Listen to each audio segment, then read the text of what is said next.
My parents warned me not to look out the window at night. I just discovered the horrifying reason why. Ever since I was a baby, my parents always told me, don't look out the window at night. I always asked them why, but they would just shrug it off with a creepy smile.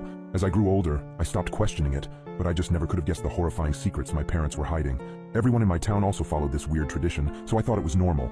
That was until I went to college and noticed that none of the other kids were like this. So during Christmas, when I went to my parents' house, I remember them telling me not to look out the window.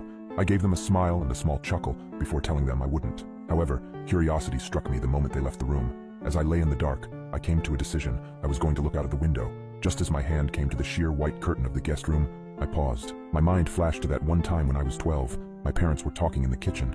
I was home with the flu and was about to make my way to the sink for some water, but I stopped at the doorway.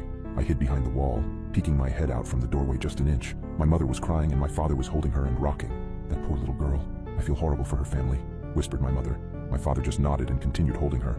I went back to my room after that. Several hours later, my dad came up to my room with several pieces of wood and boarded up my windows. "What are you doing that for, Dad?" I asked him.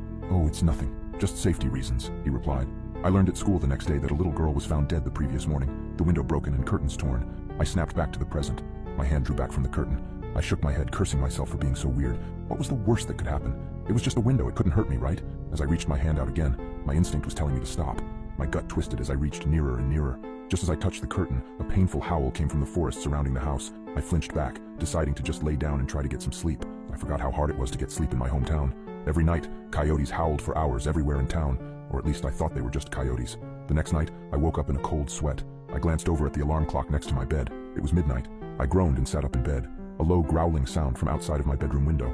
I thought back to last night and decided that I had made up my mind about looking out. I thrusted my arm towards the curtain and pulled back hard, almost ripping it away from the rod. I flattened myself against the wall next to the bed for a moment before I put one eye in front of the window. I immediately regretted my decision as I heard claws clacking up the house. I flung myself out of bed, tumbling on the floor. I stood up and got back up on the bed. I stuck my face closer to the window as the clacking got closer and closer. It suddenly stopped for a second before the most terrifying creature popped up from outside, emitting a horrible shriek as it did so. I can never forget its face, the way the hollow eyes oozed some kind of black substance, like tar, and the way its lips were pulled back into a gruesome grin, the teeth blood-stained and razor-sharp. It looked like it had 4 limbs, its front 2 slamming on the glass and pounding. As I was frozen in front of the window in terror, my parents burst into the room. My father held a shotgun. He marched up to my bed and yanked me away from the window. He pointed his shotgun at the creature, shooting a bullet at it. The thing scrambled away, leaving the window almost completely shattered. "Damn it, son, it was a simple task. Just don't look out the window. How hard is that?" My dad shouted at me. I wasn't processing his words. I was sitting on the floor, arms and legs splayed everywhere in utter shock. What the hell had I just seen?